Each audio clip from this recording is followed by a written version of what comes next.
Alternative इन्कमको source बनाउनुको लागि हामीले यो बिजनेस गर्ने हो क्या। खासमा त्यसको लागि के छ त भन्दाखेरि हामीले गरिरहेको बिजनेस, हामीले गरिरहेको जबलाई छोडेर गर्ने भन्ने त होइन नि त। खास सबैमा त्यही त लागु हुन्छ नि त होइन। लगभग 100% नभनौँ तर 80% मान्छे चाहिँ हाम्रै जस्तै छ। भनेको मतलब हामीसँग एउटा जागिर छैन, हामीसँग इन्कमको कुनै सोर्स छैन, हामी अरू कसैमा डिपेन्ड भइरहेको अवस्था छ भने। अब जस्तै तपाईँ हामी सबैले मोबाइल त चलाउनुहुन्छ। नर्मली हाम्रो मोबाइलको प्राइस कति छ त? कम्तीमा पनि 15 देखि माथि नै छ, किनकि स्मार्टफोन सबैले चलाइरहेको छ। 15 देखि 1.5 लाख 2 लाखसम्मको फोनहरू हामीले चलाइरहेको छ। हामीसँग कुनै इन्कमको सोर्स छैन तर हामीसँग त्यो मोबाइल छ। त्यो मोबाइल त्यतिकै चल्छ? चल्दैन। त्यसलाई के गर्नुपर्छ? त्यसलाई चार्ज त गर्नुपर्छ। एउटा कुरा त चार्जमा पैसा त लागेन हैन, लाग्यो त्यो पनि बत्तीको लाग्यो ल ठीक छ। अब अर्को कुरा भनेको त्यसलाई चलाउनुको लागि के दोस्रो व्यक्तिसँग कनेक्ट हुनु पर्यो नि त। त्यो मोबाइलको काम के हो त? एकजनादेखि अर्कोसँग चाहिँ सम्पर्क हुने काम गर्ने हो। त्यो सम्पर्क हुनको लागि के चाहियो? पैसा चाहियो हैन, रिचार्ज चाहियो अथवा इन्टरनेट चाहियो। त्यो दुईटैको लागि के चाहियो त? पैसा चाहिरहेको छ भने। अब हामीले चाहिँ 15-20 हजारदेखि 1.5 लाख 2 लाखसम्मको फोन युज गरेको छ तर हाम्रो इन्कमको कुनै सोर्स छैन। भए पनि हामीले चाहिँ फेरि इन्टरनेट चाहिँ युज गरिरहेको छ नि त हैन। अब फेसबुक चलाउनै पर्यो, युट्युब चलाउनै पर्यो, मेसेन्जर चलाउनै पर्यो, व्हाट्सएप चलाउनै पर्यो, जति पनि सामाजिक सञ्जालहरू छ हामीले प्रयोग गरेको छ। त्यो के को लागि प्रयोग गरिरहेको छ आजसम्म? त्यसबाट हामीले फाइदा चाहिँ के लिइरहेको छ लु भन्नुहोस् त? अरूको हेर्ने भन्नाले अरूबाट चाहिँ केही सुन्ने बोल्ने अन्यको के आदान प्रदान गर्ने हो मात्रै। त्यो चाहिँ एउटा के हो त? एउटा आवश्यकतालाई पुरा गर्ने अथवा त्यसलाई चाहिँ एक किसिमले इन्टरटेनमेन्टको रूपमा हामीले प्रयोग गरिरहेको छ। त्यसलाई कुनै हामीले इन्कमको सोर्स बनाउन सकेका छौँ त? छैन। त्यसलाई इन्कमको सोर्स हामीले बनाउन सकिरहेको छैन।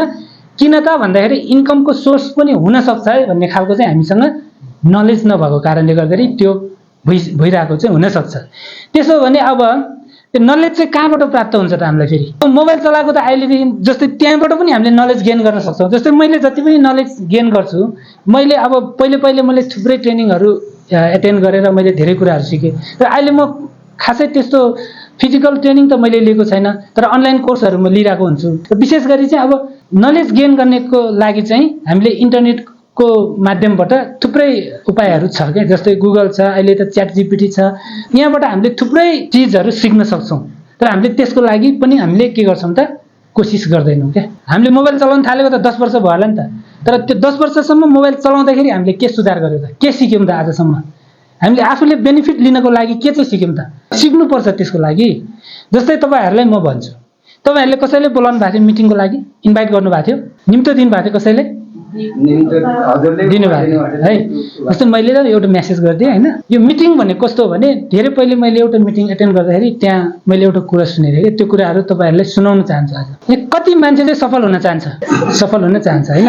हात उठाउनुहोस्, पैसा तिर्नु पर्दैन। जो सफल हुनु भनेको चाहिँ जुन तपाईँको अहिलेको स्थिति छ त्यहाँबाट माथि उठ्नको लागि क्या। सफल भयो भने के हुन्छ? सफल भयो भने आफूले राम्रो हुन्छ, मान्छेले चाहिँ इज्जत दिन्छ होइन। सफल भयो भने एउटा कुरा सुख पाउँछ क्या। अनि सुख पाउँछ भनौँ न एक हिसाबले। हजुर, इज्जत पाउँछ, सुख पाउँछ। सफल हुनको लागि है, सफल हुनको लागि सफल भयो भने मान्छेले इज्जत पाउँछ, सुख पाउँछ। अनि सुखसँग डराउने मान्छे तपाईँले देख्नु भएको छ? देख्नु भएको छैन। तर यो संसार त त्यही सुखसँग डराउने मान्छेहरूले भरिरहेछ। यो संसार छ नि, यो संसार यति धेरै मान्छेले भरेको छ कि सुखसँग डराउने मान्छेहरू छ यहाँ। अब म पोइन्टमा आउँछु। जस्तै मिटिङमा आयो भने के हुन्छ? मिटिङमा आयो भने कुरा बुझ्छ, कुरा बुझ्यो भने सफल हुन्छ, सफल भयो भने सुख पाउँछ। सुखसँग डराएर मान्छे मिटिङमा आउँदैन। देख्नुभयो? अब मिटिङमा मान्छे तपाईँहरूले बोलाउनु त भयो नि त होइन। मेसेज 100 जनाले गर्नुभयो होला, फोन होइन 50 जनाले गर्नुभयो होला, तर यहाँ आउँदाखेरि एकजना पनि आएन। त्यो किन नआएको भन्दाखेरि त्यो सुख पाउँछ भनेर डरले नआएको मान्छे हो। त्यही भएर म भन्छु सुखसँग डराउने मान्छे मिटिङमा आउँदैन। सिक्नुपर्छ क्या।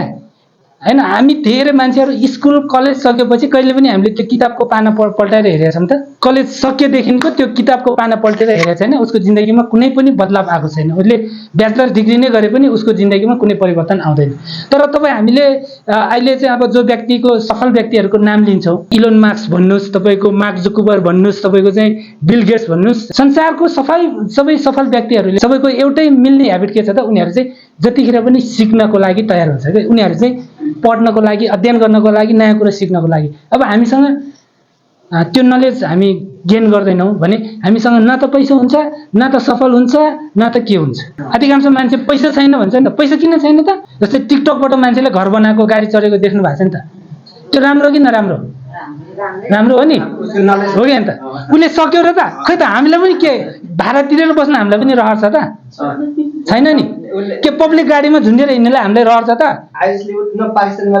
अनि हेर्नु त हो अब हामी कुरा के गर्छ त मागेर बनाएको भन्छ नि हो नि त सक्छौ भने हामी नि मागेर बनाऊ न त ल मागेर BMW चढाउँ त कतिको रहेछ सक्छ त हामीले सक्दैन क्या तर जसले गर्छ नि उसले हामीले रेस्पेक्ट गर्नुपर्छ क्या यदि हामीले कसैले त्यो चाहे उसले चाहिँ मागेर कमाओस् या उसले दुःख गरेर कमाओस् कमायो भने उसलाई त्यो मान्छेलाई रेस्पेक्ट गर्न जाने भने हामीले प्रगति गर्छ तर यदि हामीले चाहिँ जब मागेर कमायो भने हामीले प्रगति कहिले गर्दैन क्या उसले त जे गर्ने उसले गरिसक्यो तर हामीले चाहिँ केही पनि गर्नेवाला छैन त्यही भएर जसले जसरी कमाउँछ त्यसलाई रेस्पेक्ट गर्नुहोस् जसरी सफल हुन्छ त्यसलाई रेस्पेक्ट गर्नुहोस् तपाईँको सफलता हुन्छ ओके र खासमा अब आजसम्म हामीले चाहिँ यो डिएक्सन होइन रातो च्याउ ज्ञानोदरमा यस्तो विषयमा धेरै सिक्दै आयौँ र धेरै मान्छे चाहिँ के हुन्छ त त्यही कुरा सुन्ने त हो नि त्यही कुरा त भन्नेवाला नि भनेर चाहिँ धेरै मान्छेहरूको त्यो छ नि सिक्नको लागि आउन त्यति चासो दिँदैन र आज चाहिँ म बिजनेसको बारेमा तपाईँहरूलाई कुरा गर्नेवाला छु है कतिजना चाहनुहुन्छ बिजनेस गर्नलाई है सबैजना चाहनुहुन्छ ल सबैजनालाई एकचोटि जोरदार ताली पैसा सबैले चाहेको छ पैसा सबै कमाउन चाहन्छ सफल सबै हुन चाहन्छ तर मेहनत गर्न चाहँदैन मान्छेहरू र यो बिजनेस चाहिँ कस्तो भन्दाखेरि चाहिँ मेहनत त सबैले गरिरहेको छ हेर्नुहोस् 65 वर्षको मान्छे पनि आज दुःख गरिरहेको छ क्या 70 वर्षको उमेर हुँदाखेरि पनि मेहनत गरिरहेको छ त्यो सफलताको लागि होइन फेरि खानको लागि पेटको लागि मान्छेले 70-80 वर्षको उमेरमा दुःख गर्नुपर्ने स्थिति छ र हामी पनि यदि आज जे गरिरहेको छौँ त्यतिमै मात्रै सीमित हुने हो भने हामी पनि 60 वर्षको उमेरमा 70 वर्षको उमेरमा हामीले पनि दुःखै गर्नुपर्ने हुन्छ क्या हाम्रो मुख्य उद्देश्य भनेको फेरि 60 वर्ष भनौँ न डिएक्सनमा पनि कतिपय अब 80 वर्षको उमेरमा पनि ऊ चाहिँ डिएक्सन भनिरहेको छ मिटिङ गरिरहेको छ त्यो भनेको मतलब चाहिँ त्यो बेलामा चाहिँ फेरि सुतेर खाने भन्ने चाहिँ होइन यो त हाम्रो एउटा कर्म हो क्या कर्म भनेको हामीले गर्न सक्दासम्म गर्ने हो एउटा दुःखले गर्नु र होइन त्यो एक किसिमले मान्छेलाई चाहिँ हेल्प गर्नको लागि आफ्नो मनले गर्नु भनेको फरक कुरा हो नि त खानको लागि कमाउनु र सफलताको लागि कमाउनु अथवा थुप्रै कुराहरू प्राप्त गर्नको लागि अथवा उपलब्ध चिजहरू उपभोग गर्नको लागि कमाउनुमा फरक हुन्छ नि त जस्तै हामी स्कुल कलेजमा पढ्दाखेरि हामीले यो विषय पढ्यौँ त डाइरेक्ट सेलिङ के हो जस्तै कसैले चाहिँ अब डक्टर पढ्छ इन्जिनियर पढ्छ पाइलट पढ्छ होइन विभिन्न विषयमा उनीहरूले चाहिँ डिप्लोमा गर्छ तर डाइरेक्ट सेलिङमा डिप्लोमा गरेको भन्ने कसैले सुन्नु भएको छ छैन नि त त्यो नभएको कारणले गर्दाखेरि यो विषयमा अध्ययनै भएको छैन अहिलेसम्म क्या खास गरी हाम्रो नेपालमा चाहिँ यो बिजनेसलाई चाहिँ पेलिकन थ्योरी भन्छ क्या यो सुन्नु भएको थियो पहिले योभन्दा अगाडि पेलिकन थ्योरी यसको खास उद्देश्य भनेको आत्मनिर्भरता भर्सेस परनिर्भरता भनेको के हो त अरूसँग डिपेन्ड हुने होइन जस्तै पराजीवी भन्छ नि त जुका अरूको रगत चुसेर होइन जुम्रा के हुन्छ नि पराजीवी अब हामी चाहिँ पराजीवी हुनुभन्दा चाहिँ हामी स्वजीवी हुनतिर चाहिँ लाग्ने हो क्या जस्तै अहिलेसम्म त अघि हामीले सुरुमा सोद्धाखेरि नि हामी अरूसँग निर्भर रहेछ नि त हामी परनिर्भर रहेछौँ अब आत्मनिर्भर हुनुपर्छ परनिर्भर भएर हुँदैन आत्मनिर्भर बन्न सिक्नुपर्छ त्यसको लागि चाहिँ यो डाइरेक्ट सेलिङ इन्डस्ट्री चाहिँ संसारमा सबैभन्दा बेस्ट अप्सन छ है यसको सुरुवात कसरी भएको रहेछ भन्दाखेरि तपाईँहरूलाई एउटा उदाहरण जनावरबाट पशु पक्षीबाट मान्छेले धेरै कुराहरू सिक्छ के। साइबेरियाको समुद्री टापुमा पेलिकन चराहरू मानिसले छोडेको माछामा निर्भर भए अरे के। कुनै बेला चाहिँ त्यो साइबेरियाको एउटा समुद्री टापुमा चाहिँ माझीहरूले के माछा मार्ने माझीहरूले चाहिँ माछा मारेर दिनभरि माछा मारेर अनि त्यो भुरा माछाहरू हुन्छ नि त्यो चाहिँ त्यहीँ छोडेर जान्थ्यो अरे के। त्यो पेलिकन चराहरू चाहिँ पहिले चाहिँ तपाईँको आफै शिकार गरेर खान्थ्यो अरे, माछा आफै मार्ने अनि खाने। अनि पछि त्यो मान्छेले मारेर छोडेको जुन भुरा माछाहरू खान थाल्यो नि त्यसमा निर्भर हुन थाल्यो। समयसँगै तिनीहरूले आफ्नो शिकार गर्ने क्षमता के गर्यो त गुमायो के। त्यो परनिर्भर हुन थाल्यो। परनिर्भर हुनुको चाहिँ यो पीडा छ नि, अब तपाईँ हामीले यसरी बुझ्नुपर्छ। पछि त्यहाँको सरकारले चाहिँ माछा मार्न रोक्यो। त्यहाँ चाहिँ अब माछा मार्नु पाउँदैन भनेर त्यहाँको गभर्मेन्टको एउटा नियम भयो। त्यस पछाडि उनीहरू भोकै मर्न थाले। त्यहाँको त्यो जुन माछाहरू थियो नि त्यो चराहरू थियो पेलिकन चराहरू, त्यो माछा मार्न बन्द भइसक्यो, तिनीहरू मर्न थाले। अनि वैज्ञानिकहरूले चाहिँ किन मर्न थाल्यो त, यति धेरै माछा के अरे चराहरू मर्न थाल्यो किन मर्न थाल्यो भनेर रिसर्च गर्दाखेरि चाहिँ वैज्ञानिक अध्ययनले देखायो परनिर्भरता नै उनीहरूको विनाशको कारण बन्यो। उनीहरू मर्नुको मुख्य कारण के हो त, कुनै रोग लागेर होइन, कुनै अन्य कारणले होइन कि खान नपाएर उनीहरू चाहिँ मर्यो। किनकि माछा मार्न बन्द गरेपछि त्यो भुरा माछा छोड्न चाहिँ बन्द भयो होइन। उनीहरूले आफैले शिकार गर्न चाहिँ बिर्सिसकेको थियो। त्यो लामो समय के, एक दिन दुई दिन होइन कि लामो समयसम्म चाहिँ त्यसरी चाहिँ त्यसरी परनिर्भर हुँदाखेरि चाहिँ उनीहरूले आफ्नो क्षमता गुमाइसकेको थियो, उनीहरूले बिर्सिसकेको थियो। समाधान स्वरूप केही माइल टाढाबाट शिकार गर्ने पेलिकन जुन चरा त्यही प्रजातिको चराहरू केही माइल टाढा जस्तै 100 मिटर 1000 मिटर टाढाबाट चाहिँ त्यो शिकार गरेर खाने त्यही चराहरूलाई चाहिँ त्यही बथानमा लिएर चाहिँ के गरिदियो त छोडिदियो क्या। छोडिदिएपछि के गर्यो त त्यो अरूले त्यहाँ शिकार गरेर खान थाल्यो नि, अनि त्यो पहिलेको जुन परनिर्भर भइसकेको चराहरू फेरि एक्टिभ भयो क्या। उनीहरूले फेरि शिकार गर्न थाल्यो, पछि गएर के भयो त त्यहाँ चाहिँ त्यो समस्या चाहिँ समाधान भयो क्या। भनेको मतलब के हो त भन्दाखेरि यो बिजनेसमा पनि हामीले के गर्ने त हरेक मान्छेलाई चाहिँ आत्मनिर्भर बन्न सिकाउने हो क्या। तर खासमा चाहिँ मैले यो बिजनेस चाहिँ 2000 खास गरी यस्तो खालको मोडल बिजनेस चाहिँ 2006 तिर मैले सुनेको थिएँ क्या। म विदेशमा हुँदै प्रत्यक्ष बिक्री उद्योगको बारेमा। अब तपाईँहरू धेरै जस्तो त नयाँ हुनुहुँदो रहेछ। जस्तै नेपालमा यसको कानुन बन्यो कहिले 2020 मा। 2020 मा चाहिँ यसको कानुन बन्यो। नेपालमा पहिले जस्तै यस्तो खालको डाइरेक्ट सेलिङ कम्पनीहरू चाहिँ नेपालमा प्रवेश गरेको लगभग 2.5 दशक चाहिँ भयो। पहिले थुप्रै कम्पनीहरूको नाम हुन्थ्यो र हाम्रो डिएक्सन कम्पनी आएको पनि 2004 मा रजिस्टर भएको भनेपछि कति वर्ष भयो त अहिले लगभग 21 वर्ष चाहिँ नेपालमा यो बिजनेस सुरु भएको भइसक्यो। तर पनि चाहिँ लिगलाइज भएको क्या। त्यो बेलामा चाहिँ अब खास गरी यो डाइरेक्ट सेलिङको कुनै नियम कानुन बनेको रहेनछ। कम्पनी दर्ता थियो, ट्याक्स तिर्थ्यो, तर यसको चाहिँ जुन डाइरेक्ट सेलिङको ल नबनेको कारणले गर्दाखेरि बिचमा समस्या आयो। त्यस पछाडि अहिले 20 मा आएर भर्खर स्टार्ट भएको छ। 21 वर्ष भयो हाम्रो डिएक्सन नेपालमा भए पनि 2020 पछाडि मात्र यसलाई चाहिँ लिगल बिजनेस भनेर चाहिँ गभर्मेन्टबाट के भयो त लाइसेन्स दियो। तर यहाँ हेर्नुहोस् त तपाईँले प्रत्यक्ष बिक्रीको सुरुवात 1886 भनेको कति 200 झन्डै 150 वर्ष अगाडिको कुरा भयो क्या। लगभग 135 वर्षभन्दा पुरानो इतिहास छ यो बिजनेस चाहिँ सुरुवात भएको। तपाईहरूले कतिले सुन्नुभयो होला है, स्थापना भएको एक परफ्युम कम्पनीबाट सुरुवात भएको थियो जुन अहिले लगभग 135 वर्ष अगाडि चाहिँ अमेरिकाबाट सुरुवात भएको यो बिजनेस मोडल हो क्या। तर हामीलाई चाहिँ अब नयाँ छ, हामीलाई त जे भने पनि हुन्छ। यो हामीले इतिहासलाई हेर्ने हो, वैज्ञानिक रिसर्चहरूले हेर्ने हो। त्यसो हुँदाखेरि चाहिँ यो हामीले प्रत्यक्ष बिक्री डाइरेक्ट सेलिङ एक आधुनिक र सुधारिएको व्यवसाय प्रणाली हो जसमा उत्पादन वा सेवा कम्पनीले वितरकहरू मार्फत सिधा ग्राहकसम्म पुर्याउने काम गर्दछ। जो हाम्रो पछाडि बस्नु भएको सरले भन्नुभएको थियो नि, डाइरेक्ट सेलिङ के हो त छोटो भाषामा भन्यो भने कम्पनीले उत्पादन गरेको कुनै पनि वस्तु कन्ज्युमरसम्म पुर्याउने एउटा माध्यम हो। यति सजिलो छ बुझाउनुको लागि चाहिँ। प्रत्यक्ष बिक्री व्यवसायमा वितरकहरूले आफ्ना व्यक्तिगत अनुभव साझा गर्छन् र त्यसैको आधारमा वस्तु बिक्री र बजारमा थुप्रै यस्तै डाइरेक्ट सेलिङ कम्पनीहरू छ, फेरि भइरहेको छ त्यस्तै नै क्या। यस्तै घटनाहरू पनि नघट्ने होइन, घटिरहेको छ। हामी पो भाग्यले डिएक्सन कम्पनीमा पर्यो र राम्रो कम्पनीमा पर्यो, हामीलाई कुनै त्यस्तो खालको चाहिँ अनुभव गर्नु परेन। हामी त कस्तो हो भन्दाखेरि यो त धेरै एकजना फिलिपिन्सको लिडरले भन्थ्यो उसले चाहिँ अमेरिकादेखि हैन जर्मनकोदेखि थुप्रै कम्पनीहरू चाहिँ खोज्दै जाँदाखेरि सबैभन्दा बेस्ट कम्पनी चाहिँ डिएक्सन लागेर चाहिँ उसले डिएक्सनको बिजनेस सुरु गरेको भन्थे क्या। किन बेस्ट लाग्यो रे उसलाई भन्दाखेरि चाहिँ ऊ चाहिँ अरू कम्पनी अरू देशमा पनि अरू कम्पनीहरूमा ठुलै लिडर के हैन ठुलै बिजनेस बनाएको चाहिँ ठुलै टिम बनाएको लिडर रहेछ।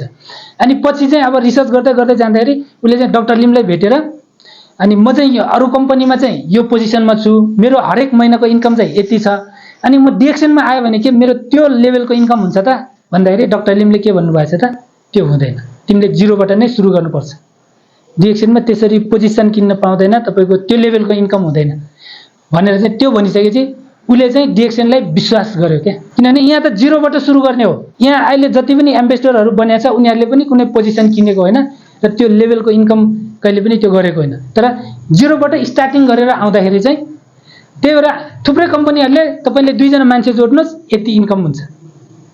त्यतातिर लाग्नुभयो भने जो व्यक्तिले आज बजारमा चाहिँ नेगेटिभ कुराहरू गरिरहेको छ अनुभव त्यही हुन्छ। फेरि हाम्रो के छ त, तपाईँले जोइनिङको लागि कुनै फी तिर्नुपर्छ परेन, जिरो इन्भेस्टमेन्टमा तपाईँले 190वटा देशमा बिजनेस गर्ने मौका मिलेको छ।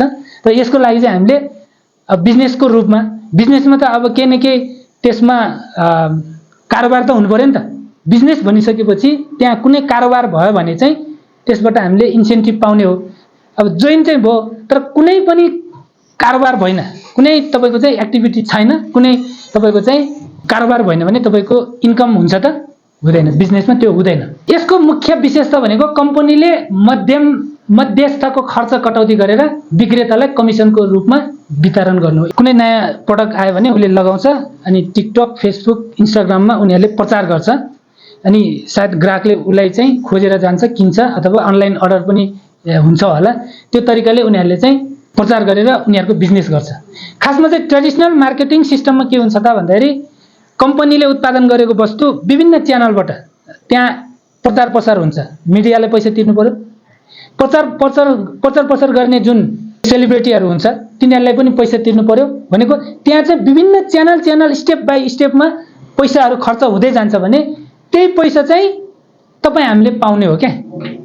जस्तै डिएक्सनको गानोजी टुथपेस्ट चाहिँ राम्रो छ है, बेस्ट छ है भनेर मैले कसैलाई नयाँ व्यक्तिले भनेर चाहिँ मैले बेच्छु भने त्यो बिचमा जति पनि अब त्यो खर्च हुन्थ्यो नि ट्रेडिसनल मार्केटिङमा, त्यो खर्च कटौती गरेर त्यसको इन्सेन्टिभ मलाई दिने हो क्या। यो फसाउने बिजनेस त होइन, तर कतिपय कम्पनीहरू त्यस्तो छ भनेर चाहिँ हामीले बुझ्न सकिन्छ। प्रत्यक्ष बिक्री, डाइरेक्ट सेलिङ सम्बन्धी पाठ्यक्रम धेरै विकसित मुलुकहरूमा उपलब्ध छन् र भारतमा पनि कलेज र विश्वविद्यालयहरूको पाठ्यक्रममा समावेश गरिएको छ, जुन मैले तपाईँहरूलाई सुरुमै देखाइसकेँ। अब यो बिजनेसमा च्यालेन्ज छ कि छैन त, चुनौती छ कि छैन? के चुनौती छ होला त? के चुनौती छ होला त? कुनै पनि ठाउँमा यदि तपाईँको सफलता छ भने त्यहाँ चुनौती हुन्छ नै हुन्छ।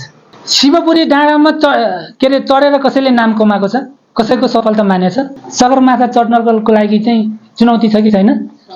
चुनौती छ नि त। त्यही भएर त सगरमाथामा चढेको मान्छेको नाम चल्छ नि त। भने जस्तै सफलता हुने ठाउँमा चुनौती अवश्य हुन्छ। धेरै व्यक्तिहरू प्रत्यक्ष बिक्रीको वास्तविक मोडल र लाभप्रति अनभिज्ञ नै छ। यो त अब हामीले पो थुप्रै मिटिङहरू एटेन्ड गर्यो, थुप्रै किताबहरू पढ्यो, यस सम्बन्धी केही न केही नलेज भयो, पर्याप्त नलेज होइन के, केही न केही थोरै 2% 5% हामीसँग त्यो नलेज होला, हामीले यसलाई राम्रो मानेछ, हामीले कोसिस गरेछ भने अब यो सम्बन्धी नै जस्तै तपाईँले आज डिएक्सन सुरु गर्दै हुनुहुन्छ, तपाईँले यो बिजनेस अहिले सुरु गर्दै हुनुहुन्छ, भोलि त्यो कलेजमा डिग्री गर्ने मान्छेहरू क्या, कलेजमा डिग्री गर्ने मान्छेहरू तपाईँको टिममा आउन सक्छ। त्यो सक्छ कि सक्दैन? सम्भावना छ कि छैन? छ भने त्यसले त यसरी पढेर आएको छ नि हैन, 5 वर्ष 7 वर्ष उसले चाहिँ त्यो डाइरेक्ट सेलिङ इन्डस्ट्रीको बारेमा यति अध्ययन गरेर आएको छ, उसले बिजनेस गर्यो भने तपाईँको बिजनेस कस्तो होला? हामीले यो कफी, टुथपेस्ट, साबुन यो हैन गर्दाखेरि त यति भएको छ। जब त्यो व्यक्ति नै त्यस्तो तरिकाले चाहिँ त्यो विषयमा पढेर आएको छ, उसको त काम, उसको त त्यो मान्छेलाई कन्भिन्स गर्ने हैन, उसको लेभल कस्तो होला, उसले बोल्ने तरिका कस्तो होला हैन, मान्छेहरूलाई कसरी चाहिँ त्यो बिजनेसमा इन्भल्भ गराउला, त्यो सिस्टम भोलि तपाईँको चाहिँ त्यस्तो व्यक्तिहरू तपाईँको टिममा आयो भने के हुन्छ होला? चमत्कार त्यही हुन्छ नि। त्यही भएर चाहिँ जस्तै संसारमा चाहिँ 7औं चमत्कार भन्छ नि, इन्डियाको ताजमहलले एउटा चमत्कार मान्छ के, चाइनाको ग्रेट वाललाई चमत्कार मान्छ भने जस्तै त्यो एउटा चमत्कार हो क्या, मान्छेले नै बनाएको हो तर त्यस्तो खालको चमत्कार। त्यही भएर यो डाइरेक्ट सेलिङलाई चाहिँ 8औं चमत्कार भन्छ के धेरै विज्ञहरूले। डाइरेक्ट सेलिङ इन्डस्ट्री आम मान्छे जो तपाईँ हामी जस्तो मिडल क्लासको मान्छे अथवा गरिब वर्गको मान्छेले चाहिँ महिनामा 1.5 लाख रुपियाँ सम्भावना भएको इन्डस्ट्री हो कि यो चाहिँ। त्यही भएर धेरै मान्छेले विश्वास नगर्न पनि सक्छ, विश्वास नगरे पनि केही फरक चाहिँ पर्दैन। हामीले विश्वास गर्ने हो, त्यसको लाभ हामीले उठाउने हो। मानिसहरूले यसलाई द्रुत धनी हुने योजना अथवा गेट रिच क्विक स्क्याम भनेर भ्रम मान्ने गर्छन्। भनेको यो चाहिँ वास्तवमा हरेक ठाउँमा राम्रो पनि हुन्छ नराम्रो पनि हुन्छ क्या। राम्रो र नराम्रो छुट्याउने क्षमता हामीसँग हुने हो भने